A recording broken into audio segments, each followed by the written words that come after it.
ಸ್ವತಂತ್ರ ಭಾರತ ದೇಶದಲ್ಲಿ ತಮ್ಮ ಕಾಲಿನ ಮೇಲೆ ಡಿಸಿಷನ್ ತಗೊಂಡು ಸ್ವಾಭಿಮಾನದ ಜೀವನ ಮಾಡುವಷ್ಟು ಇವತ್ತು ನಮ್ಮ ಮಹಿಳಾ ಸಮಾಜ ಮುಂದೆ ಬಂದಿದೆ. ಯಾಕೆ? ನಮಗೆ ಹೇಗಿತ್ತು ಅಂತಂದ್ರೆ, ಕೆಲವು ದಿನ ಮೌನಕ್ಕೆ ಶರಣಾಗೋದಿತ್ತು, ಕೆಲವು ದಿನ ನಮ್ಮ ಅಳುವಿನ ಕಥೆಯಲ್ಲಿ ಶರಣಾಗೋದಿತ್ತು, ಕೆಲವು ದಿನ ನಮ್ಮ ಸ್ವಾಭಿಮಾನವನ್ನ ಹತ್ತಿಕ್ಕಿ ಬದುಕುವುದಂತ ಇತ್ತು.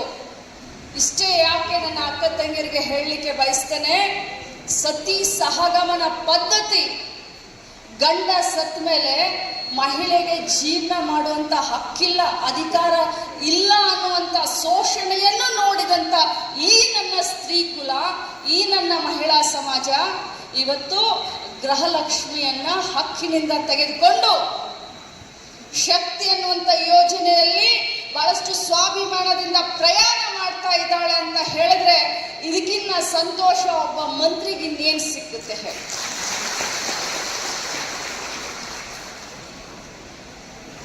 ನೋಡಿ, ಅವತ್ತಿನ ಕಾಲದಲ್ಲಿ ನಾನು ರಾಣಿ ಚೆನ್ನಮ್ಮನ ನಾಡಿನಿಂದ, ಅವರ ಕುಟುಂಬದ ವಂಶಸ್ಥಳು ಕೂಡ ನಾನು ಅಲ್ಲಿಂದ ಬಂದಂಥವಳು.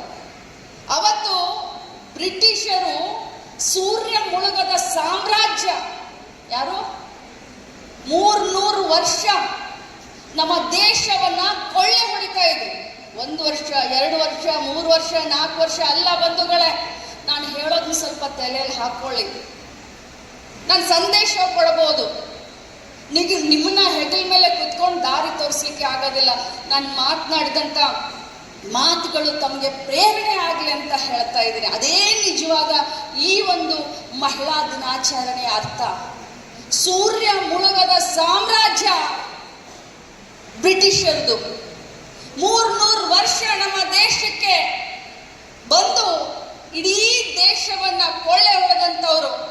ರಾಜರ ಮಧ್ಯೆ, ರಾಜ್ಯದ ಮಧ್ಯೆ, ಸಮಾಜದ ಮಧ್ಯೆ, ಜಾತಿಯ ಮಧ್ಯೆ ಡಿವೈಡ್ ಅಂಡ್ ರೂಲ್ಸ್ ಅಂತ ಹೇಳಿ ನಮ್ಮನ್ನ ದೂರ ಮಾಡಿದಂಥವ್ರು.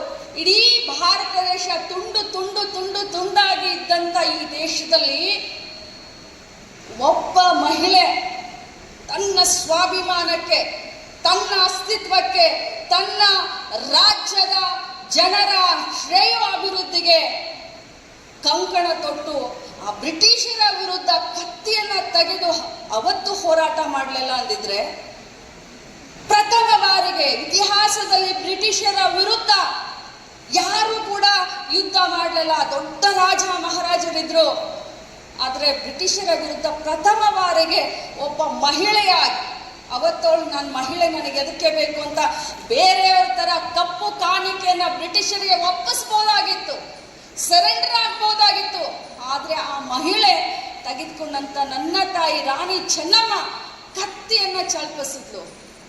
ಆವಾಗ ಇವತ್ತು ನಾನೇನು ಕತ್ತಿಯನ್ನ ಜಲ್ಪಿಸಿ ಅಂತ ಹೇಳ್ತಾ ಇಲ್ಲ, ಬಟ್ ಅನ್ಯಾಯದ ವಿರುದ್ಧ ಹೋರಾಟ ಮಾಡೋದು ಮಾನವ ಧರ್ಮದ ಒಂದು ದೊಡ್ಡ ಅಸ್ತ್ರ. ಅದು ಗುರುತಿಸಿ ಅಧಿಕಾರವನ್ನ ಅವ್ರ ಕೈಗೆ ಕೊಡಬೇಕು ಅಂತ ಹೇಳಿದ್ರೆ ಅದು ಕಾಂಗ್ರೆಸ್ ಪಕ್ಷ ತಾನೇ. ಮನುವಾದಿಗಳು ಏನ್ ಹೇಳ್ತಾರೆ, ಬಿಜೆಪಿಯವರು ಏನ್ ಹೇಳ್ತಾರೆ, ಈ ಭಾಗದಲ್ಲಿ JDS ಪಾಪ ಅವ್ರ ಬಗ್ಗೆ ಏನು ಮಾತಾಡ್ಲಿ. ನಾನು ಮಹಿಳೆಯರಿಗೆ ಎಷ್ಟು ಗೌರವವನ್ನ ಕೊಡ್ತಾರ ಅನ್ನೋದನ್ನ ವಿಡಿಯೋದಲ್ಲೇ ತಾವೆಲ್ಲರೂ ನೋಡ್ಬಿಟ್ಟಿದ್ದೀರ, ನೋಡಿದಿರ್ತಾನೆ. ನೋಡಿಲ್ಲ ಅಂದ್ರೆ ಕೇಳಿದಿರ್ತಾನೆ, ಏನಿಲ್ವಾ? ಇವತ್ತು ಕಾಂಗ್ರೆಸ್ ಪಕ್ಷ ಅಂಗನವಾಡಿ ಕಾರ್ಯಕರ್ತರು, ಅಂಗನವಾಡಿ ಸಹಾಯಕಿಯರು, ಆಶಾ ಕಾರ್ಯಕರ್ತರು, ಪಶು ಸಖಿಯರು, ಕೃಷಿ ಸಖಿಯರು ಯಾಕೆ ಮಾಡಿದ್ದು? ಯಾಕಂದ್ರೆ ಕಾಂಗ್ರೆಸ್ ಪಕ್ಷಕ್ಕೆ ಮಹಿಳೆಯರ ಮೇಲೆ ನಂಬಿಕೆ ಇದೆ, ವಿಶ್ವಾಸ ಇದೆ. ಇವ್ರ ಕೈಯಲ್ಲಿ ನಾವು ಏನಾದ್ರೂ ಕೊಟ್ರೆ ಮನೆ ಬಾಗಿಲಿಗೆ ತೆಗೆದುಕೊಂಡು ತಲುಪಿಸ್ತಾಳೆ ಅನ್ನುವಂಥ ವಿಶ್ವಾಸ ಇದೆ. ಅದಕ್ಕೆ ಮಹಿಳೆಯರು ಮನೆ ಬಿಟ್ಟು ಹೊರಗಡೆ ಬಂದು ಸಮಾಜವನ್ನ ಕಟ್ಟಿ ಸರ್ಕಾರದ ಪ್ರತಿನಿಧಿಗಳಾಗಿ ಅಂತ ನಿಮ್ಮನ್ನ ನಾವು ನೇಮಿಸಿದ್ದೀವಿ. ನಾನು ಒಂದು ಮಾತನ್ನ ಹೇಳ್ತೇನೆ, ನಮಗೆ ಅವಕಾಶ ಸಿಕ್ಕಲಿಲ್ಲ, ನಮಗೆ ಅವಕಾಶ ವಂಚಿತ ಅನ್ನೋದು ಬೇಡ. ನಮ್ಮ ಅಧ್ಯಕ್ಷರು ಲಿಂಗಾಯತ ಸಮಾಜದವರು ನಮಗೆ ಅವಕಾಶ ಕೊಡಬೇಕು ಅಂತ ನಮಗೆ ಅವಕಾಶ ಕೊಡಬೇಕು. ನಾವು ವಂಚಿತ ನೋ. ಅವಕಾಶ ಸಿಗುವುದು, ಸೃಷ್ಟಿ ಮಾಡೋದು ನಮ್ಮ ಕೈಯಲ್ಲಿದೆ. ನಾವು ಸೃಷ್ಟಿ ಮಾಡಬೇಕು. ಅವಕಾಶ ನಮ್ಮ ಮನೆ ಬಾಗಿಲಿಗೆ ಬರಬೇಕು. ಇವತ್ತು ನಮ್ಮ ಮನೆತನದಲ್ಲಿ ವೆಂಕಟೇಶಣ್ಣ ಗ್ರಾಮ ಪಂಚಾಯತ್ ಸದಸ್ಯ ಇರಲಿಲ್ಲ. ನಾನೇ ಫಸ್ಟ್ ಜನರೇಷನ್ ಪೊಲಿಟಿಷಿಯನ್. ನಾನೇ. ನಮ್ಮ ಅಪ್ಪ ಇಲ್ಲ, ನಮ್ಮ ತಾತ ಇಲ್ಲ, ನಮ್ಮ ಮುತ್ತಾತ ಇಲ್ಲ. ರಾಜಕಾರಣದ ಗಂಧ ಗಾಳಿ ಗೊತ್ತಿಲ್ಲ, ಆದ್ರೆ ಧೈರ್ಯ ಇದೆ. ನಾನು ಜಿಲ್ಲಾ ಪಂಚಾಯತ್ ಟಿಕೆಟ್ ಕೇಳಿದ್ದೆ. ಜಿಲ್ಲಾ ಪಂಚಾಯತಿ ನಕ್ರು ಎಲ್ಲರೂ ಅಧ್ಯಕ್ಷರೇ, ನಾನು ಕೇಳಿದೆ ಕೊಡಿ ನನಗೆ, ಕೊಡ್ಲಿಲ್ಲ. ಕಾರ್ಪೊರೇಷನ್ ಟಿಕೆಟ್ ಕೇಳಿದೆ, ಕೊಡ್ಲಿಲ್ಲ. ಹಾಗಾದ್ರೆ ಏನ್ ಮಾಡಬೇಕು? ನಾನು ಕೈ ಕೊಡ್ಲಿಲ್ಲ. ಕೈ ಕಟ್ಟಿ ಕುಳಿತಾರೆ ಅಲ್ವಾ? ಡಾಕ್ಟರ್ ರಾಜ್ಕುಮಾರ್ ಅವರು ಹಾಡಿದ್ದು. ನನ್ನ ಕೈ ಕಟ್ಟಿ ಕೂಡಲಿಲ್ಲ. ಮಾಡು ಅಥವಾ ಮಡಿ, ಧೈರ್ಯಂ ಸರ್ವತ್ರ ಸಾಧನ. ನಾನು ಕೆಲಸ ಮಾಡಿದೆ. ನಾನು ಇನ್ವಿಟೇಬಲ್ ಆದ. ಬೆಳಗಾವಿ ಗ್ರಾಮೀಣ ಕ್ಷೇತ್ರದಲ್ಲಿ ಇವ್ರಿಗೆ ಕೊಟ್ರೆ ಗೆಲ್ತಾಳೆ, ಕೊಡ್ಲಿಲ್ಲ ಅಂದ್ರೆ ಕೆಡುತ್ತಾಳೆ.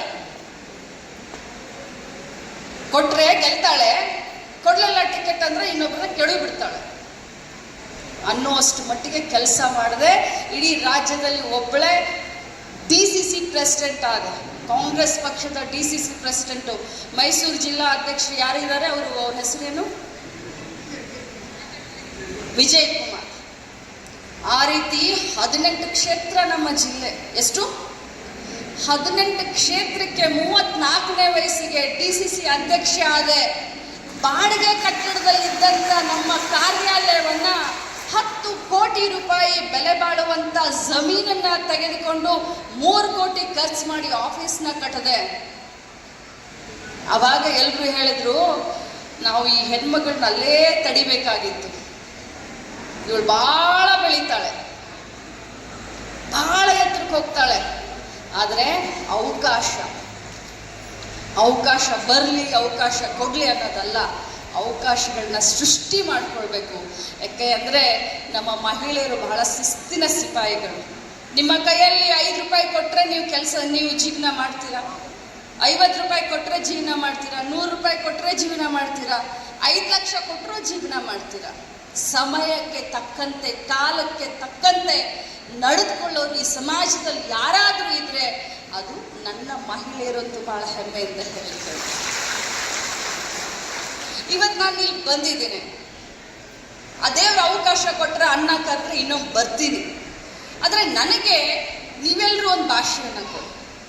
ಮೇಡಮ್ ಮಾತಾಡಿದ್ರು, ಚೆನ್ನಾಗಿ ಮಾತಾಡಿದ್ರು, ಅವ್ರ ಮಾತು ನಮ್ಮ ಮನಸ್ಸಿಗೆ ಮುಟ್ತು ಅಲ್ಲ. ನಾನು ಮಾತಾಡಿರುವಂಥ ಕೆಲವು ವಿಚಾರಗಳನ್ನು ನಿಮ್ಮ ಮನಸ್ಸಿನೊಳಗಡೆ ಇಟ್ಕೊಂಡು ಅದನ್ನು ನಿಮ್ಮ ಜೀವನದಲ್ಲಿ ಅಳವಡಿಸ್ಕೊಳ್ಬೇಕು. ಆವಾಗ ಸ್ವಾರ್ಥಕತೆ. ಇಲ್ಲ ಅಂತಂದರೆ ಅನ್ನ ಚೆನ್ನಾಗಿ ಅಡುಗೆ ಮಾಡಷ್ಟೇ ಸೀಮಿತನ, ಹಾಗಾಗಬಾರ್ದು. ಇದು ಬರೀ ಭಾಷಣಕ್ಕಷ್ಟೇ ಅಥವಾ ಕೇಳೋಕ್ಕಷ್ಟೇ ಸೀಮಿತ ಆಗಬಾರ್ದು. ನಮ್ಮಲ್ಲೂ ಕೂಡ ರಾಣಿ ಚೆನ್ನಮ್ಮನ ಧೈರ್ಯ, ನಮ್ಮಲ್ಲೂ ಕೂಡ ಸಾವಿತ್ರಿಬಾಯಿ ಫುಲೆಯವರ ಹಠ, ನಮ್ಮಲ್ಲೂ ಕೂಡ ರಾಣಿ ಹೇಮರೆಡ್ಡಿ ಮಲ್ಲಮ್ಮನ ಛಲ, ಝಾನ್ಸಿ ರಾಣಿ ಲಕ್ಷ್ಮೀಬಾಯಿಯ ಶೌರ್ಯತ್ವ ಎಲ್ಲರಲ್ಲೂ ಇದೆ. ನೋಡೋಕಷ್ಟೇ ಚಂದ ಅಲ್ಲ, ಪ್ರತಿಯೊಬ್ಬರಲ್ಲೂ, ಪ್ರತಿಯೊಬ್ಬ ಹೆಣ್ಣುಮಗಳಲ್ಲೂ ಒಂದು ಒಳ್ಳೆಯ ಗುಣ ಖಂಡಿತವಾಗ್ಲೂ ಇದೆ. ನಮ್ಮ ಮೇಲೆ ಒಂದು ದೊಡ್ಡ ಜವಾಬ್ದಾರಿ ಇದೆ ಮಹಿಳೆಯರ ಮೇಲೆ. ಈ ಸಮಾಜವನ್ನು ಕಟ್ಟೋದು, ಈ ಸಮಾಜವನ್ನು ಮುಂದೆ ತೆಗೆದುಕೊಂಡು ಹೋಗೋದು. ಯಾಕಂತಂದರೆ ನಮ್ಮ ಮಕ್ಕಳೇ ಈ ಸಮಾಜದ ಮುಂದಿನ ಭವಿಷ್ಯ. ನೀವು ನಿಮ್ಮ ಹೆಣ್ಮಕ್ಳಿಗೆ ಏನಂತ ಕಲಿಸ್ತೀರಾ? ನನಗಿರೋದು ಒಬ್ಬನೇ ಮಗ, ಅವ್ನು ಮದುವೆ ಆಗಿದೆ, ನನಗೀಗ ಮೊಮ್ಮಗಳಿದ್ದಾಳೆ. ನಾನು ನನ್ನ ಮೊಮ್ಮಗಳಿಗೆ ಹೇಳ್ತಾ ಇರ್ತೀನಿ 2.5 ವರ್ಷ. ನೀವೇನು ಹೇಳ್ತಾ ಇರ್ತೀರಾ? ಮೌನವಾಗಿರುವಂತ ಹೇಳಕ್ ಹೋಗ್ಬೇಡಿ, ಮಾತನಾಡುವಂತ ಹೇಳಿ.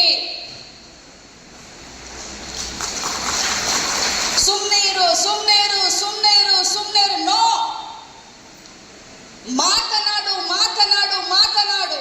ಬೇರೆಯವರು ಕೇಳಿಸಿಕೊಳ್ಳೋವರೆಗೂ ಮಾತನಾಡುವಂತ ಹೇಳಿ.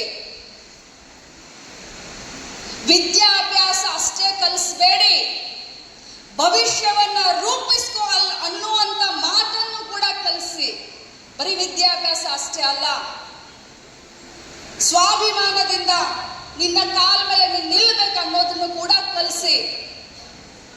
ಬೇರೆಯವರಿಗೆ ಗೌರವ ಕೊಡುವಂತ ಅಷ್ಟೇ ಕಲಿಸೋಕೆ ಹೋಗ್ಬೇಡಿ, ನಿನಗೆ ನೀನು ಗೌರವವನ್ನ ಕೊಡುವಂತ ಅದನ್ನು ಕೂಡ ನಿಮ್ಮ ಮಗಳಿಗೆ ನಿಮ್ಮ ಮೊಮ್ಮಕ್ಕಳಿಗೆ ಕಲಿಸಿ. ಯಾಕಂತಂದ್ರೆ ನಾವೇನ್ ಹೇಳ್ತೀವಿ ನಮ್ಮ ಮಕ್ಕಳಿಗೆ, ನಾವೇನ್ ಸಂಸ್ಕೃತಿಯನ್ನ ಕೊಡ್ತೀವಿ, ಅದೇ ಅವ್ರು ದೊಡ್ಡವರಾಗ್ತಾರೆ. ನಮ್ಮ ತಾಯಿ ನಮಗೇನು ಹೇಳಿದ್ರು, ತಗ್ಗಿ ಬಗ್ಗಿ 4 ಚೌಕಟ್ಟಿನಲ್ಲಿ ಖಂಡಿತ ಅದನ್ನು ಗೌರವಿಸೋಣ. ನಾವೆಲ್ಲ ಭಾರತ ದೇಶದಲ್ಲಿ ಹುಟ್ಟಿದಂಥವ್ರು, ನಮ್ಮ ಸಂಸ್ಕೃತಿಗೆ ನಾವು ಬಹಳಷ್ಟು ಗೌರವವನ್ನು ಕೊಡ್ತೀವಿ. ಆದರೆ ಸ್ವಾಭಿಮಾನದಿಂದ ಬದುಕಲು ಕೂಡ ನಾವು ಶತಸಿದ್ಧರಾಗಿರಬೇಕು. ನಾನು ಇಷ್ಟೇ ಹೇಳಲಿಕ್ಕೆ ಬಯಸ್ತೇನೆ, ನೀವು ಸಣ್ಣವರಾಗಿರಿ ದೊಡ್ಡವರಾಗಿರಿ, ಇವತ್ತು ಸ್ವಾಭಿಮಾನದಿಂದ ಇರಬೇಕು ಅಂತಂದ್ರೆ ಆರ್ಥಿಕ ಸಬಲೀಕರಣ ಆಗಬೇಕು. ನೀವು ಆರ್ಥಿಕ ಸಬಲೀಕರಣ ಆದರೆ ಬೇರೆಯವರು ನಿಮಗೆ ಮರ್ಯಾದೆ ಕೊಡ್ತಾರೆ. 4 ಜನ ನಿಮ್ಮನ್ನು ಯಾವಾಗ ಮಾತಾಡಿಸ್ತಾರೆ ಅಂತಂದ್ರೆ ನೀವು ಆರ್ಥಿಕವಾಗಿ ಸಬಲೀಕರಣ ಆದರೆ ಮಾತ್ರ 4 ಜನ ನಿಮ್ಮನ್ನ ಮಾತನಾಡಿಸ್ತಾರೆ. ನಿಜಾನ ಸುಳ್ಳ?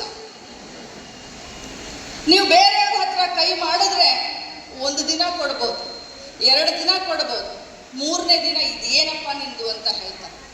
ಇದು ಸಮಾಜದ ಕಟು ಸತ್ಯ. ನಮ್ಮ ಮಹಿಳೆಯರು, ನಾನು ಮೊನ್ನೆ ಹೀಗೆ ನಾನು ನಮ್ಮ ಇಲಾಖೆಯ ಮಹಿಳಾ ದಿನಾಚರಣೆ ಸಂದರ್ಭದಲ್ಲಿ ಒಂದು ಬೇರೆ ಘಟನೆ ಬಗ್ಗೆ ಹೇಳಿದೆ. ಇವತ್ತು ಬೇರೆ ಘಟನೆ ಬಗ್ಗೆ ಹೇಳ್ತೇನೆ. ಒಬ್ಬ ಗಂಡು ಹುಡುಗನಿಗೆ, ನಾವು ಆ ಕಡೆ ಭಾಷೆ ಹೇಳ್ತೀವಿ, ಒಂದು 28, 30, 35, 40, 45, 50 ಅನ್ನೋದಿಲ್ಲ, ಅದು ನಂಗೆ ಗೊತ್ತಿಲ್ಲ. 45ನೇ ವಯಸ್ಸಿಗೆ ಅವನ ಹೆಂಡತಿ ಏನಾದರೂ ಸತ್ರೆ ಏನ್ ಮಾಡ್ತಾರೆ? ಜೋರಾಗಿ ಹೇಳ್ರಿ. ನಾವೇ ಏನಂತ ಮಾತಾಡ್ತೀವಿ, ಅಯ್ಯೋ ಪಾಪ ಮಕ್ಕಳಿದಾವೆ, ಆ ಮಕ್ಕಳು ಯಾರಿಗೆ ತಾಯಿ ಅನ್ಬೇಕು ಅಲ್ವಾ? ಮದುವೆ ಆಗ್ಬಿಡಪ್ಪ, ಮಕ್ಕಳಿಗೋಸ್ಕರ ಮದುವೆ ಆಗ್ಬಿಡಪ್ಪ, ತಂದೆ ತಾಯಿ ಇದ್ದಾರೆ ಅಲ್ವಾ, ಆ ತಂದೆ ತಾಯಿನ ನೋಡ್ಕೋಬೇಕು, ನಿನಗೋಸ್ಕರ ಅಲ್ಲಪ್ಪ, ಆ ತಂದೆ ತಾಯಿಗೋಸ್ಕರ ಆದ್ರೂ ಮಕ್ಕಳಿಗೋಸ್ಕರ ಆದ್ರೂ ಮದುವೆ ಆಗು ಹೇಳ್ತೀವಿ ತಾನೆ. ಅದೇ 45 ವರ್ಷಕ್ಕೆ ಗಂಡ ಸತ್ತು ಹೆಂಡತಿ 2 ಮಕ್ಕಳನ್ನ ಇಟ್ಕೊಂಡ್ರೆ ಸಮಾಜ ಏನ್ ಹೇಳುತ್ತೆ? ಇವಳಿಗೆ ಯಾಕ್ರಿ ಬೇಕು ಮದುವೆ? ಅಂತದೇನಿದೆ ಹರೆ? ಮಕ್ಕಳು ಮುಖ ನೋಡಾದ್ರು ಜೀವನ ಮಾಡ್ಬೇಕಾಗಿತ್ತಲ್ಲ. ಇವತ್ತಂತಾರೆ ಅಂತಾರ ಇಲ್ಲ? ಯಾಕೆ? ನಿಮಗ್ ಪಿನ್ ಚುಚ್ಚಿದ್ರೆ ಅಷ್ಟೇ ನೋವಾಗುತ್ತೆ, ನಮಗ್ ಪಿನ್ ಚುಚ್ಚಿದ್ರೆ ನೋವಾಗಲ್ವಾ? ನೋವಾಗುತ್ತಾ ಇಲ್ಲ? ಒಬ್ಬ ಮಹಿಳೆ ಮನೆಗೆ ಬಂದ ಮೇಲೆ ಹೆಣ್ಣು ಹುಟ್ಟಿದ್ರು ಅವಳ ಮೇಲೆನೆ ಏನೋ ಒಂದು ಅವಘಡ ಆದ್ರೆ ಅವಳ ಕಾಲ್ಗುಣ ಚೆನ್ನಾಗಿಲ್ಲ, ಅಂದ್ರೆ ಏನೋ ಒಂದು ಅವಘಡ ಆದ್ಮೇಲೆ ಹಳೆಯನ ಕಾಲ್ಗುಣ ಚೆನ್ನಾಗಿಲ್ಲ ಅಂತ ಹೆಣ್ಣಿನ ಕಡೆಯವ್ರು ಮಾತಾಡ್ತಾರ. ಈ ಎಲ್ಲ ಕಟ್ಟು ಪಾಡುಗಳನ್ನೆಲ್ಲ ಇವತ್ತು ಬಿಸಾಕ್ಬಿಡ, ಸ್ವಚ್ಛಂದವಾಗಿ ಪ್ರಾಮಾಣಿಕವಾಗಿ ನಿರ್ಭೀತಿಯಿಂದ ನಿರ್ಭಯದಿಂದ ನಮ್ಮ ಸ್ತ್ರೀ ಅಸ್ತಿತ್ವವನ್ನ ನಾವು ಉಳಿಸ್ಕೊಳ್ಬೇಕು, ಬೆಳೆಸ್ಕೊಳ್ಬೇಕು. ನಮ್ಮ ಮಕ್ಕಳಿಗೆ ಬುದ್ಧಿಯನ್ನ ಹೇಳಬೇಕು, ತಿಳುವಳಿಕೆಯನ್ನ ಹೇಳಬೇಕು. ಯಾವುದು ಕೆಟ್ಟದ್ದು ಯಾವುದು ಸರಿ ಅನ್ನುವಷ್ಟು ತಿಳುವಳಿಕೆ ನಮಗೆ ನಿಮ್ಗೆಲ್ಲರಿಗೂ ಇದೆ. ಇದೆಯಾ ಇಲ್ವಾ? ಇದೆಯಾ ತಾನೆ? ಇವತ್ತು ಕಾಂಗ್ರೆಸ್ ಪಕ್ಷದ ಬಗ್ಗೆ ಹೇಳಲಿಕ್ಕೆ ಬಯಸ್ತೀನಿ. ಇವತ್ತು ಕಾಂಗ್ರೆಸ್ ಪಕ್ಷ ಯಾವುದೇ ಕಾಲದಲ್ಲಿ, ಅದು ಕೇಂದ್ರದಲ್ಲಿರ್ಬೋದು, ಅದು ರಾಜ್ಯದಲ್ಲಿರ್ಬೋದು, ಯಾವಾಗ ನಮ್ಮ ಪಕ್ಷ ಸರ್ಕಾರ ಬಂದಿದೆಯೋ ಮಹಿಳೆಯರಿಗೋಸ್ಕರನೇ ಯೋಜನೆಯನ್ನ ಯಾರಾದ್ರೂ ಮಾಡಿದ್ರೆ ಅದು ಬಹಳ ಗಟ್ಟಿ ಧ್ವನಿಯಿಂದ ಹೇಳ್ತೀನಿ, ಅದು ಕಾಂಗ್ರೆಸ್ ಪಕ್ಷ ಮಾತ್ರ ಬಂಧುಗಳೇ, ಕಾಂಗ್ರೆಸ್ ಪಕ್ಷ ಮಾತ್ರ. ಬೇರೆಯವರು ಮಾತನಾಡ್ತಾರೆ, ಕಾಂಗ್ರೆಸ್ನವರು ಮಾಡ್ತಾರೆ. ಏನು ಮಾತನಾಡ್ತಾರೆ ಅದನ್ನಷ್ಟೇ ಮಾಡ್ತಾರೆ, ಏನು ಮಾಡಬಹುದು ಅದನ್ನಷ್ಟೇ ಮಾತನಾಡ್ತಾರೆ. ಅದಕ್ಕೆ ಸಾಕ್ಷಿ 5 ಗ್ಯಾರಂಟಿಗಳು. ಈ ಗ್ಯಾರಂಟಿಗಳನ್ನ ಬಿಟ್ಟುಬಿಡಿ. ಬಹಳಷ್ಟು ನೀವು ಕೇಳಿ ಕೇಳಿ ಕೇಳಿ ಕೇಳಿ ಸುಸ್ತಾಗಿದ್ರ. ಗ್ಯಾರಂಟಿ ಬಿಟ್ಟುಬಿಡಿ ಒಂದ್ ಕಡೆಗೆ. ಗ್ಯಾರಂಟಿ ಬೇಡ ಇವತ್ತು ಮಾತಾಡೋದು. ಶಕ್ತಿ ಬಗ್ಗೆ ಬೇಡ, ಗೃಹಲಕ್ಷ್ಮಿ ಬಗ್ಗೆ ಬೇಡ, ಬೇಡ. ಇತಿಹಾಸದಿಂದ ತೆಗೆದುಕೊಳ್ಳಿ. ಮುಂಚೆ ರೇಷನ್ ಯಾರು ಶುರು ಮಾಡಿದ್ರು ರೇಷನ್ ಶಾಪ್ ಅನ್ನ, ಆ ರೇಷನ್ ಶಾಪ್ ನಲ್ಲಿ ಮಹಿಳೆಯರಿಗೆ 13 ರೂಪಾಯಿಗೆ ಒಂದು ಸೀರೆ ಬರ್ತಾ ಇತ್ತು. ನಿಮ್ಮ ತಾಯಂದ್ರನ್ನ, ನಿಮ್ಮ ಅಜ್ಜಿಗಳನ್ನ ಕೇಳಿ. ನಾನು ಅವಾಗ ಫಸ್ಟ್ ಸ್ಟ್ಯಾಂಡರ್ಡೋ ಸೆಕೆಂಡ್ ಸ್ಟ್ಯಾಂಡರ್ಡೋ ಇದ್ದೆ. ಅಲ್ಲಿಂದ ಶುರು ಆಯ್ತು. ಎಲ್ಲಿಂದ? ನೆಹರೂಜಿ ಅವರಿಂದ, ಗರೀಬಿ ಹಟಾವೋ ಇಂದಿರಾ ಗಾಂಧೀಜಿ ಅವರಿಂದ, ಬ್ಯಾಂಕ್ ರಾಷ್ಟ್ರೀಕರಣ, ಮಹಿಳೆಯರಿಗೆ ಆರಕ್ಷಣೆ 33%. ಇವತ್ತು ಗ್ರಾಮ ಪಂಚಾಯಿತಿಯಲ್ಲಿ ಮಹಿಳೆಯ ಸಾಮರ್ಥ್ಯ ಸಮಾಜ ಇಷ್ಟೇ ಮಿತಿ ಅಂತ ಕಟ್ಟುಪಾಡಾಗಿ ಹಾಕ್ತಾರೆ. ಏನು ಅಂತಂದ್ರೆ ನೀನು ಇದನ್ನೇ ಮಾಡಬೇಕು, ನೀನು ಇದನ್ನೇ ತೊಡಬೇಕು, ಇಷ್ಟು ಸಾಕು ನಿನಗೆ, ಇಷ್ಟೇ ಮಾಡಬೇಕು. ಆ ಕಟ್ಟುಪಾಡುಗಳನ್ನು ಒಡೆದು ಇವತ್ತು ನಾವು ಮುಂದೆ ಸಾಗ್ತಾ ಇದ್ದೀವಿ ಇಲ್ಲ? ಮುಂದೆ ಹೋಗ್ತಾ ಇದೀವ ಇಲ್ಲ? 70 ವರ್ಷ ನಮ್ಮ ತಾಯಿಗೆ ವಯಸ್ಸು. ಎಷ್ಟು? ನನಗೆ 50. ನಮ್ಮ ತಾಯಿ ತನ್ನ ಕಾಲದನ್ನ ನೆನಪು ಮಾಡ್ಕೊಳ್ತಾನೆ. ತಾವು ಎಷ್ಟು ಕಷ್ಟದಿಂದ, ಅವತ್ತು ಮಹಿಳೆಗೆ ಎಷ್ಟು ಕಷ್ಟ ಇತ್ತು. ನಾನು ಹೊರಗಡೆ ಬಂದಾಗ ನಾನು ತಲೆ ಮೇಲೆ ಶರಗ್ ಹೊತ್ಕೊಂಡು ಅಡ್ಡಾಡ್ಬೇಕಾಗಿತ್ತು. ಯಾವುದೇ ಗಂಡಸರು ಕೂಡ ಎದುರುಗಡೆ ಬಂದ್ರೆ ತಲೆ ಮೇಲೆ ಶರಗಿಲ್ಲ ಅಂತಂದ್ರೆ ತಲೆ ಮೇಲೆ ಶರಗ್ ಹಾಕೊಂಡು ನಾವು ಅಡ್ಡಾಡ್ಬೇಕಾಗಿರುವಂತ ಪರಿಸ್ಥಿತಿ. ಇವತ್ತು ಮಹಿಳೆಯರು ಸ್ವಚ್ಛಂದವಾಗಿ ಸ್ವತಂತ್ರವಾಗಿ ಸ್ವತಂತ್ರ ಭಾರತ ದೇಶದಲ್ಲಿ ತಮ್ಮ ಕಾಲಿನ ಮೇಲೆ ಡಿಸಿಷನ್ ತಗೊಂಡು ಸ್ವಾಭಿಮಾನದ ಜೀವನ ಮಾಡುವಷ್ಟು ಇವತ್ತು ನಮ್ಮ ಮಹಿಳಾ ಸಮಾಜ ಮುಂದೆ ಬಂದಿದೆ. ಯಾಕೆ? ನಮಗೆ ಹೇಗಿತ್ತು ಅಂತಂದ್ರೆ ಕೆಲವು ದಿನ ಮೌನಕ್ಕೆ ಶರಣಾಗೋದಿತ್ತು, ಕೆಲವು ದಿನ ನಮ್ಮ ಅಳುವಿನ ಕಥೆಯಲ್ಲಿ ಶರಣಾಗೋದಿತ್ತು, ಕೆಲವು ದಿನ ನಮ್ಮ ಸ್ವಾಭಿಮಾನವನ್ನ ಹತ್ತಿಕ್ಕಿ ಬದುಕುವುದಂತ ಇತ್ತು. ಇಷ್ಟೇ ಯಾಕೆ ನನ್ನ ಅಕ್ಕ ತಂಗಿಯರಿಗೆ ಹೇಳಲಿಕ್ಕೆ ಬಯಸ್ತೇನೆ, ಸತಿ ಸಹಗಮನ ಪದ್ಧತಿ ಗಂಡ ಸತ್ತ ಮೇಲೆ ಮಹಿಳೆಗೆ ಜೀವನ ಮಾಡುವಂತ ಹಕ್ಕಿಲ್ಲ, ಅಧಿಕಾರ ಇಲ್ಲ ಅನ್ನುವಂತ ಶೋಷಣೆಯನ್ನು ನೋಡಿದಂತ ಈ ನನ್ನ ಸ್ತ್ರೀ ಕುಲ, ಈ ನನ್ನ ಮಹಿಳಾ ಸಮಾಜ ಇವತ್ತು ಗೃಹಲಕ್ಷ್ಮಿಯನ್ನ ಹಕ್ಕಿನಿಂದ ತೆಗೆದುಕೊಂಡು ಶಕ್ತಿ ಅನ್ನುವಂತ ಯೋಜನೆಯಲ್ಲಿ ಬಹಳಷ್ಟು ಸ್ವಾಭಿಮಾನದಿಂದ ಪ್ರಯಾಣ ಮಾಡ್ತಾ ಇದ್ದಾಳೆ ಅಂತ ಹೇಳಿದ್ರೆ ಇದಕ್ಕಿನ್ನ ಸಂತೋಷ ಒಬ್ಬ ಮಂತ್ರಿಗೆ ಇನ್ನೇನ್ ಸಿಕ್ಕುತ್ತೆ ಹೇಳಿ?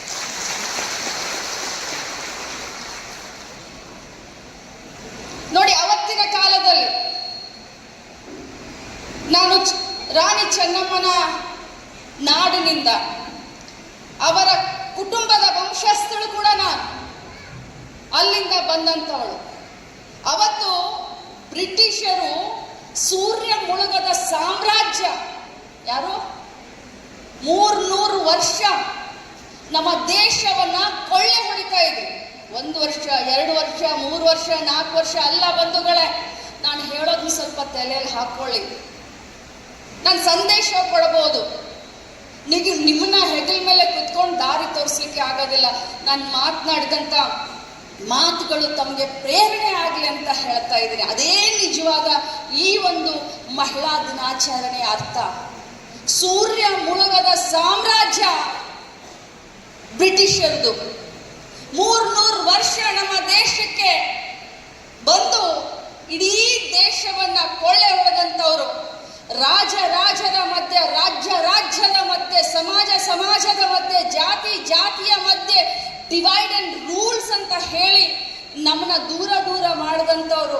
ಇಡೀ ಭಾರತ ದೇಶ ತುಂಡಾಗಿ ಇದ್ದಂತ ಈ ದೇಶದಲ್ಲಿ ಒಬ್ಬ ಮಹಿಳೆ ತನ್ನ ಸ್ವಾಭಿಮಾನಕ್ಕೆ, ತನ್ನ ಅಸ್ತಿತ್ವಕ್ಕೆ, ತನ್ನ ರಾಜ್ಯದ ಜನರ ಶ್ರೇಯೋಭಿವೃದ್ಧಿಗೆ ಕಂಕಣ ತೊಟ್ಟು ಆ ಬ್ರಿಟಿಷರ ವಿರುದ್ಧ ಕತ್ತಿಯನ್ನ ತೆಗೆದು ಅವತ್ತು ಹೋರಾಟ ಮಾಡಲಿಲ್ಲ ಅಂದಿದ್ರೆ, ಪ್ರಥಮ ಬಾರಿಗೆ ಇತಿಹಾಸದಲ್ಲಿ ಬ್ರಿಟಿಷರ ವಿರುದ್ಧ ಯಾರು ಕೂಡ ಯುದ್ಧ ಮಾಡಲಿಲ್ಲ, ದೊಡ್ಡ ರಾಜ ಮಹಾರಾಜರಿದ್ರು. ಆದರೆ ಬ್ರಿಟಿಷರ ವಿರುದ್ಧ ಪ್ರಥಮ ಬಾರಿಗೆ ಒಬ್ಬ ಮಹಿಳೆಯಾಗಿ, ಅವತ್ತವಳು ನನ್ನ ಮಹಿಳೆ, ನನಗೆ ಎದಕ್ಕೆ ಬೇಕು ಅಂತ ಬೇರೆಯವ್ರ ತರ ಕಪ್ಪು ಕಾಣಿಕೆಯನ್ನ ಬ್ರಿಟಿಷರಿಗೆ ಒಪ್ಪಿಸ್ಬೋದಾಗಿತ್ತು, ಸರೆಂಡರ್ ಆಗ್ಬೋದಾಗಿತ್ತು. ಆದ್ರೆ ಆ ಮಹಿಳೆ ತೆಗೆದುಕೊಂಡಂತ ನನ್ನ ತಾಯಿ ರಾಣಿ ಚೆನ್ನಮ್ಮ ಕತ್ತಿಯನ್ನ ಚಲ್ಪಿಸಿದ್ಲು. ಅವಾಗ ಇವತ್ತು ನಾನೇನ್ ಕತ್ತಿನ ಜಲ್ಪಿಸಿ ಅಂತ ಹೇಳ್ತಾ ಇಲ್ಲ, ಬಟ್ ಅನ್ಯಾಯದ ವಿರುದ್ಧ ಹೋರಾಟ ಮಾಡೋದು ಮಾನವ ಧರ್ಮದ ಒಂದು ದೊಡ್ಡ ಅಸ್ತ್ರ. ಗುರುತಿಸಿ ಅಧಿಕಾರವನ್ನ ಅವ್ರ ಕೈಗೆ ಕೊಡಬೇಕು ಅಂತ ಹೇಳಿದ್ರೆ ಅದು ಕಾಂಗ್ರೆಸ್ ಪಕ್ಷ ತಾನೆ, ಕಾಂಗ್ರೆಸ್ ಪಕ್ಷ ತಾನೆ. ಮನುವಾದಿಗಳು ಏನ್ ಹೇಳ್ತಾರೆ, ಬಿಜೆಪಿಯವರು ಏನ್ ಹೇಳ್ತಾರೆ, ಈ ಭಾಗದಲ್ಲಿ JDS ಪಾಪ ಅವ್ರ ಬಗ್ಗೆ ಏನು ಮಾತಾಡ್ಲಿ ನಾನು. ಮಹಿಳೆಯರಿಗೆ ಎಷ್ಟು ಗೌರವವನ್ನ ಕೊಡ್ತಾರ ಅನ್ನೋದನ್ನ ವಿಡಿಯೋದಲ್ಲೇ ತಾವೆಲ್ಲರೂ ನೋಡ್ಬಿಟ್ಟಿದ್ದೀರ, ನೋಡಿದಿರ್ತಾನೆ, ನೋಡಲ್ಲ ಅಂದ್ರೆ ಕೇಳಿದಿರ್ತಾನೆ, ಏನಿಲ್ವಾ?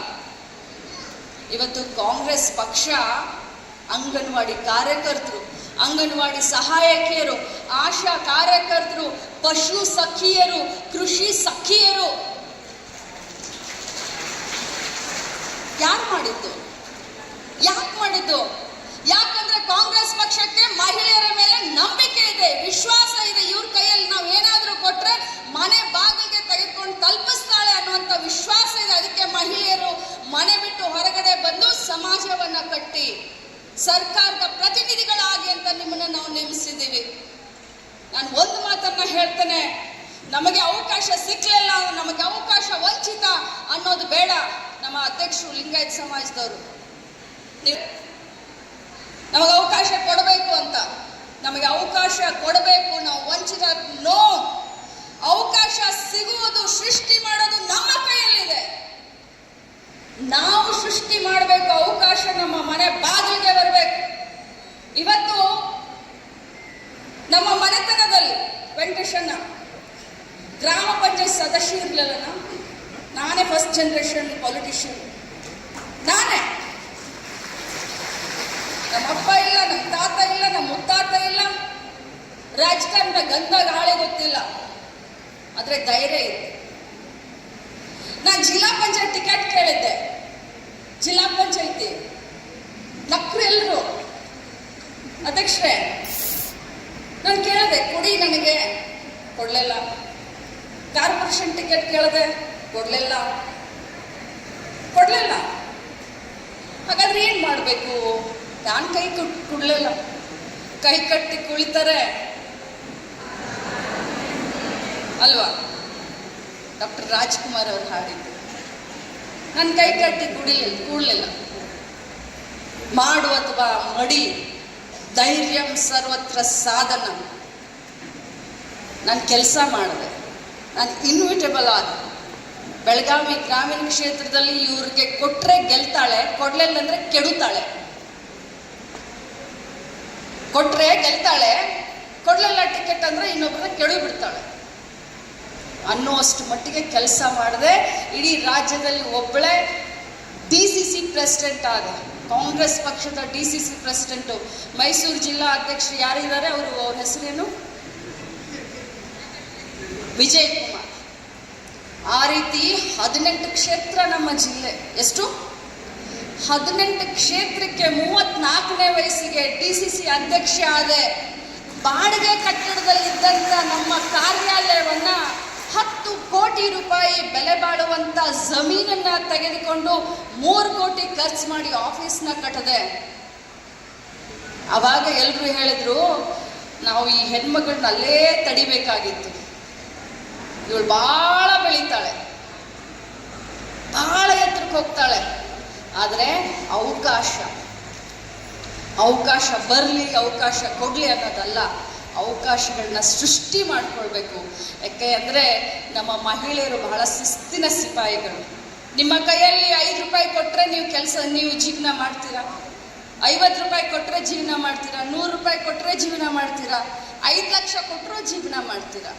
ಸಮಯಕ್ಕೆ ತಕ್ಕಂತೆ, ಕಾಲಕ್ಕೆ ತಕ್ಕಂತೆ ನಡೆದುಕೊಳ್ಳೋರು ಈ ಸಮಾಜದಲ್ಲಿ ಯಾರಾದರೂ ಇದ್ರೆ ಅದು ನನ್ನ ಮಹಿಳೆಯರಂತೂ ಬಹಳ ಹೆಮ್ಮೆಯಿಂದ ಹೇಳಿದ್ದಾರೆ. ಇವತ್ತು ನಾನು ಇಲ್ಲಿ ಬಂದಿದ್ದೇನೆ, ಆ ದೇವ್ರ ಅವಕಾಶ ಕೊಟ್ಟರೆ ಅನ್ನ ಕರೆದ್ರೆ ಇನ್ನೊಂದು ಬರ್ತೀನಿ. ಆದರೆ ನನಗೆ ನೀವೆಲ್ಲರೂ ಒಂದು ಭಾಷೆಯನ್ನು ಕೊಡಿ.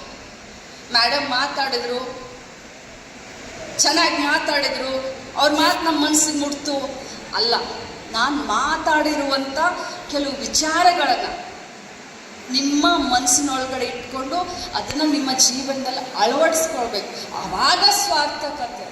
ಇಲ್ಲ ಅಂತಂದರೆ ಅನ್ನ ಚೆನ್ನಾಗಿ ಅಡುಗೆ ಅಷ್ಟೇ ಸೀಮಿತನ, ಹಾಗಾಗಬಾರ್ದು. ಇದು ಬರೀ ಭಾಷಣಕ್ಕಷ್ಟೇ ಅಥವಾ ಕೇಳೋಕ್ಕಷ್ಟೇ ಸೀಮಿತ ಆಗಬಾರ್ದು. ನಮ್ಮಲ್ಲೂ ಕೂಡ ರಾಣಿ ಚೆನ್ನಮ್ಮನ ಧೈರ್ಯ, ನಮ್ಮಲ್ಲೂ ಕೂಡ ಸಾವಿತ್ರಿಬಾಯಿ ಫುಲೆಯವರ ಹಠ, ನಮ್ಮಲ್ಲೂ ಕೂಡ ರಾಣಿ ಹೇಮರೆಡ್ಡಿ ಮಲ್ಲಮ್ಮನ ಛಲ, ಝಾನ್ಸಿ ರಾಣಿ ಲಕ್ಷ್ಮೀಬಾಯಿಯ ಶೌರ್ಯತ್ವ ಎಲ್ಲರಲ್ಲೂ ಇದೆ. ನೋಡೋಕಷ್ಟೇ ಚಂದ ಅಲ್ಲ, ಪ್ರತಿಯೊಬ್ಬರಲ್ಲೂ ಪ್ರತಿಯೊಬ್ಬ ಹೆಣ್ಣುಮಗಳಲ್ಲೂ ಒಂದು ಒಳ್ಳೆಯ ಗುಣ ಖಂಡಿತವಾಗ್ಲೂ ಇದೆ. ನಮ್ಮ ಮೇಲೆ ಒಂದು ದೊಡ್ಡ ಜವಾಬ್ದಾರಿ ಇದೆ ಮಹಿಳೆಯರ ಮೇಲೆ. ಈ ಸಮಾಜವನ್ನು ಕಟ್ಟೋದು, ಈ ಸಮಾಜವನ್ನು ಮುಂದೆ ತೆಗೆದುಕೊಂಡು ಹೋಗೋದು. ಯಾಕಂತಂದರೆ ನಮ್ಮ ಮಕ್ಕಳೇ ಈ ಸಮಾಜದ ಮುಂದಿನ ಭವಿಷ್ಯ. ನೀವು ನಿಮ್ಮ ಹೆಣ್ಮಕ್ಳಿಗೆ ಏನಂತ ಕಲಿಸ್ತೀರಾ? ನನಗಿರೋದು ಒಬ್ಬನೇ ಮಗ, ಅವ್ನು ಮದುವೆ ಆಗಿದೆ, ನನಗೀಗ ಮೊಮ್ಮಗಳಿದ್ದಾಳೆ. ನಾನು ನನ್ನ ಮೊಮ್ಮಗಳಿಗೆ ಹೇಳ್ತಾ ಇರ್ತೀನಿ 2.5 ವರ್ಷ. ನೀವೇನು ಹೇಳ್ತಾ ಇರ್ತೀರಾ? ಮೌನವಾಗಿರುವಂತ ಹೇಳಕ್ ಹೋಗ್ಬೇಡಿ, ಮಾತನಾಡುವಂತ ಹೇಳಿ. ಸುಮ್ಮನೆ ಇರು, ಸುಮ್ಮನೆ ಇರು, ಸುಮ್ಮನೆ ಇರು, ಸುಮ್ಮನೆ ಇರು. ನೋ, ಮಾತನಾಡು, ಮಾತನಾಡು, ಮಾತನಾಡು. ಬೇರೆಯವರು ಕೇಳಿಸ್ಕೊಳ್ಳೋವರೆಗೂ ಮಾತನಾಡು ಅಂತ ಹೇಳಿ.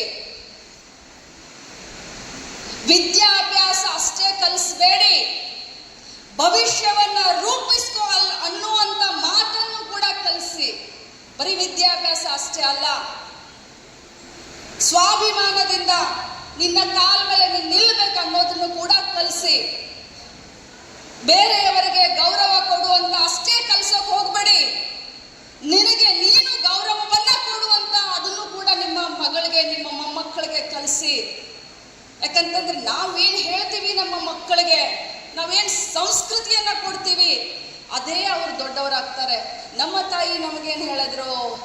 ತಗ್ಗಿ ಬಗ್ಗಿ 4 ಚೌಕಟ್ಟಿನಲ್ಲಿ ಖಂಡಿತ ಅದನ್ನು ಗೌರವಿಸೋಣ. ನಾವೆಲ್ಲ ಭಾರತ ದೇಶದಲ್ಲಿ ಹುಟ್ಟಿದಂಥವು, ನಮ್ಮ ಸಂಸ್ಕೃತಿಗೆ ನಾವು ಬಹಳಷ್ಟು ಗೌರವವನ್ನು ಕೊಡ್ತೀವಿ. ಆದರೆ ಸ್ವಾಭಿಮಾನದಿಂದ ಬದುಕಲು ಕೂಡ ನಾವು ಶತಸಿದ್ಧರಾಗಿರಬೇಕು. ನಾನು ಇಷ್ಟೇ ಹೇಳಲಿಕ್ಕೆ ಬಯಸ್ತೇನೆ, ನೀವು ಸಣ್ಣವರಾಗಿರಿ, ದೊಡ್ಡವರಾಗಿರಿ, ಇವತ್ತು ಸ್ವಾಭಿಮಾನದಿಂದ ಇರಬೇಕು ಅಂತಂದರೆ ಆರ್ಥಿಕ ಸಬಲೀಕರಣ ಆಗಬೇಕು. ನೀವು ಆರ್ಥಿಕ ಸಬಲೀಕರಣ ಆದರೆ ಬೇರೆಯವರು ನಿಮಗೆ ಮರ್ಯಾದೆ ಕೊಡ್ತಾರೆ. 4 ಜನ ನಿಮ್ಮನ್ನು ಯಾವಾಗ ಮಾತಾಡಿಸ್ತಾರೆ ಅಂತಂದರೆ ನೀವು ಆರ್ಥಿಕವಾಗಿ ಸಬಲೀಕರಣ ಆದರೆ ಮಾತ್ರ 4 ಜನ ನಿಮ್ಮನ್ನು ಮಾತನಾಡಿಸ್ತಾರೆ. ನಿಜಾನ ಸುಳ್ಳ? ನೀವು ಬೇರೆಯವ್ರ ಹತ್ರ ಕೈ ಮಾಡಿದ್ರೆ 1 ದಿನ ಕೊಡ್ಬೋದು, 2 ದಿನ ಕೊಡ್ಬೋದು, 3ನೇ ದಿನ ಇದೇನಪ್ಪ ನಿಂದು ಅಂತ ಹೇಳ್ತಾರೆ. ಇದು ಸಮಾಜದ ಕಟು ಸತ್ಯ. ನಮ್ಮ ಮಹಿಳೆಯರು, ನಾನು ಮೊನ್ನೆ ನಾನು ನಮ್ಮ ಇಲಾಖೆಯ ಮಹಿಳಾ ದಿನಾಚರಣೆ ಸಂದರ್ಭದಲ್ಲಿ ಒಂದು ಬೇರೆ ಘಟನೆ ಬಗ್ಗೆ ಹೇಳಿದೆ. ಇವತ್ತು ಬೇರೆ ಘಟನೆ ಬಗ್ಗೆ ಹೇಳ್ತೇನೆ. ಒಬ್ಬ ಗಂಡು ಹುಡುಗನಿಗೆ, ನಾವು ಆ ಕಡೆ ಭಾಷೆ ಹೇಳ್ತೀವಿ, ಒಂದು 28, 30, 35, 40, 45, 50 ಅನ್ನೋದಿಲ್ಲ, ಅದು ನಂಗೆ ಗೊತ್ತಿಲ್ಲ. 45ನೇ ವಯಸ್ಸಿಗೆ ಅವನ ಹೆಂಡತಿ ಏನಾದರೂ ಸತ್ರೆ ಏನು ಮಾಡ್ತಾರೆ? ಜೋರಾಗಿ ಹೇಳ್ರಿ. ನಾವೇ ಏನಂತ ಮಾತಾಡ್ತೀವಿ? ಅಯ್ಯೋ ಪಾಪ ಮಕ್ಕಳಿದ್ದಾವೆ, ಆ ಮಕ್ಕಳು ಯಾರಿಗೆ ತಾಯಿ ಅನ್ಬೇಕು ಅಲ್ವಾ? ಮದುವೆ ಆಗ್ಬಿಡಪ್ಪ, ಮಕ್ಕಳಿಗೋಸ್ಕರ ಮದುವೆ ಆಗ್ಬಿಡಪ್ಪ, ತಂದೆ ತಾಯಿ ಇದ್ದಾರೆ ಅಲ್ವಾ? ಆ ತಂದೆ ತಾಯಿನ ನೋಡ್ಕೋಬೇಕು, ನಿನಗೋಸ್ಕರ ಅಲ್ಲಪ್ಪ, ಆ ತಂದೆ ತಾಯಿಗೋಸ್ಕರ ಆದ್ರೂ ಮಕ್ಕಳಿಗೋಸ್ಕರ ಆದ್ರೂ ಮದುವೆ ಆಗು ಹೇಳ್ತೀವಿ ತಾನೆ. ಅದೇ 45 ವರ್ಷಕ್ಕೆ ಗಂಡ ಸತ್ತು ಹೆಂಡತಿ 2 ಮಕ್ಕಳನ್ನ ಇಟ್ಕೊಂಡ್ರೆ ಸಮಾಜ ಏನ್ ಹೇಳುತ್ತೆ? ಇವಳಿಗೆ ಯಾಕ್ರಿ ಬೇಕು ಮದ್ವೆ? ಅಂತದೇನಿದೆ ಹರೆ? ಮಕ್ಕಳು ಮುಖ ನೋಡಾದ್ರು ಜೀವನ ಮಾಡ್ಬೇಕಾಗಿತ್ತಲ್ಲ. ಇವತ್ತಂತಾರೆ ಅಂತಾರ ಇಲ್ಲ, ಅಂತಾರ ಇಲ್ಲ. ಯಾಕೆ? ನಿಮಗ್ ಪಿನ್ ಚುಚ್ಚಿದ್ರೆ ಅಷ್ಟೇ ನೋವಾಗುತ್ತೆ, ನಮಗ್ ಪಿನ್ ಚುಚ್ಚಿದ್ರೆ ನೋವಾಗಲ್ವಾ? ನೋವಾಗುತ್ತಾ? ಇಲ್ಲ. ಒಬ್ಬ ಮಹಿಳೆ ಮನೆಗೆ ಬಂದ ಮೇಲೆ ಹೆಣ್ಣು ಹುಟ್ಟಿದ್ರು ಅವಳ ಮೇಲೆನೆ ಏನೋ ಒಂದು ಅವಘಡ ಆದ್ರೆ ಅವಳ ಕಾಲ್ಗುಣ ಚೆನ್ನಾಗಿಲ್ಲ, ಆದ್ರೆ ಏನೋ ಒಂದು ಅವಘಡ ಆದ್ಮೇಲೆ ಹಳೆಯನ ಕಾಲ್ಗುಣ ಚೆನ್ನಾಗಿಲ್ಲ ಅಂತ ಹೆಣ್ಣಿನ ಕಡೆಯವ್ರು ಮಾತಾಡ್ತಾರ. ಈ ಎಲ್ಲ ಕಟ್ಟು ಪಾಡುಗಳನ್ನೆಲ್ಲ ಇವತ್ತು ಬಿಸಾಕ್ಬಿಡ, ಸ್ವಚ್ಛಂದವಾಗಿ ಪ್ರಾಮಾಣಿಕವಾಗಿ ನಿರ್ಭೀತಿಯಿಂದ ನಿರ್ಭಯದಿಂದ ನಮ್ಮ ಸ್ತ್ರೀ ಅಸ್ತಿತ್ವವನ್ನ ನಾವು ಉಳಿಸ್ಕೊಳ್ಬೇಕು, ಬೆಳೆಸ್ಕೊಳ್ಬೇಕು, ನಮ್ಮ ಮಕ್ಕಳಿಗೆ